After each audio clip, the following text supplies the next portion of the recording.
Hallelujah. എല്ലാ ദൈവമക്കൾക്കും വന്ദനം അറിയിക്കുന്നു. ടുഡേയ്സ് മെസ്സേജ് ടൈറ്റിൽ നമ്മളിലുള്ള വിശ്വാസത്തെ അളക്കാമോ? ലൂക്കോസ് 8:25 കർത്താവ് ശിഷ്യന്മാരോട് പടയിലിരുന്ന് ചോദിച്ചൊരു ചോദ്യം, പിന്നെ അവരോട് നിങ്ങളുടെ വിശ്വാസം എവിടെ എന്ന് പറഞ്ഞു. നിങ്ങളുടെ വിശ്വാസം എവിടെ? ഹല്ലേലൂയ. നമ്മുടെ വിശ്വാസം ഇന്ന് എവിടെയായിരിക്കുന്നു? നമുക്കറിയാം, അബ്രഹാം വിശ്വാസികളുടെ പിതാവായിരുന്നു. ഏത് ദൈവം കൊടുത്ത വാഗ്ദത്തം, ഞാൻ നിന്നെ ബഹുജാതികൾക്ക് പിതാവാക്കി വെച്ചു എന്ന് എഴുതിയിരിക്കുന്നുവല്ലോ. താൻ ബഹുജാതികൾക്ക് പിതാവാകുമെന്ന് അവൻ ആശയ്ക്ക് വിരോധമായി ആശയോടെ വിശ്വസിച്ചു. തൻ്റെ ശരീരം നിർജീവമായിരിക്കുമ്പോഴും സാറായുടെ ഗർഭപാത്രം നിർജീവമായിരിക്കുമ്പോഴും വിശ്വാസത്തിൽ താൻ അത് വിശ്വസിച്ചു, താൻ അത് ഏറ്റെടുത്തു. ദൈവത്തിൻ്റെ വാഗ്ദത്തത്തെ അവിശ്വസിക്കാതെ അത് വിശ്വാസത്തിൽ ശക്തിപ്പെട്ട് ദൈവത്തിന് മഹത്വം കൊടുത്തു അവൻ വാഗ്ദത്തം പ്രാപിച്ചു എന്ന് റോമാലേഖനം 4-ാം അധ്യായത്തിൽ നമ്മൾ വായിക്കുന്നുണ്ട്.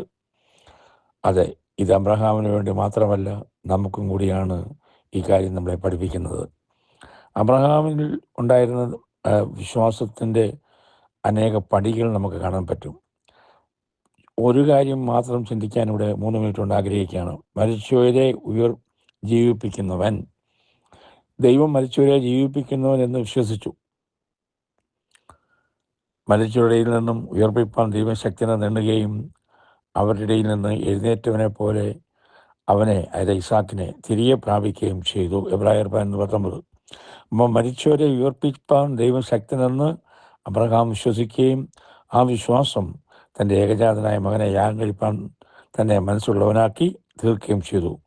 ആകയാൽ മരിച്ചവരുടെ ഇടയിൽ നിന്നും എഴുന്നേറ്റവനെ പോലെ അവനെ തിരികെ പ്രാപിക്കുകയും ചെയ്തു. ഹല്ലേലൂയ, സ്തോത്രം. നമ്മൾ തിരുവചനത്തിൽ വിശ്വാസത്തെക്കുറിച്ച് നമുക്ക് അനേക കാര്യങ്ങൾ കാണാൻ സാധിക്കും. ശാരാദേവിനോട് കർത്താവ് പറഞ്ഞു, ഇത്ര വലിയ വിശ്വാസത്തെക്കുറിച്ച് പറയുന്നുണ്ട്. അല്ലെങ്കിൽ കനാന്യ സ്ത്രീയോട്, അവർ യഹൂദ സ്ത്രീയല്ല, അവരോട് പറയാണ് കർത്താവ് മത്തായി 15:28 നിൻ്റെ വലിയ വിശ്വാസം. അപ്പം വലിയ വിശ്വാസം ശതാദേവിനോട് പറഞ്ഞു, ഇത്ര വലിയ വിശ്വാസം. അതേസമയം ശിഷ്യന്മാർക്ക് ഭൂതത്തെ ശാസിക്കാൻ കഴിയാഞ്ഞതുകൊണ്ട് അവരെക്കുറിച്ച് പറയുന്നത് അല്പവിശ്വാസം നമ്മൾ കാണുന്നു. ഹല്ലേലൂയ, സ്തോത്രം. അതായത് പിന്നെ ശിഷ്യന്മാരോട് പറയുന്നുണ്ട് കർത്താവ്, മത്തായി 21:21 വായിക്കുന്നു, സംശയിക്കാതെ വിശ്വാസമുള്ളവരായി അത്തിയോട് ചെയ്തതുപോലെ നിങ്ങൾക്കും ചെയ്യാൻ പറ്റും. അപ്പോൾ സംശയിക്കാതെ വണ്ണം നാം വിശ്വസിക്കുക. ഈ വചനത്താൽ നമുക്ക് ഏറ്റെടുക്കാം. ദൈവമായ നമ്മളെ ഈ വചനത്തെ അനുഗ്രഹിക്കട്ടെ.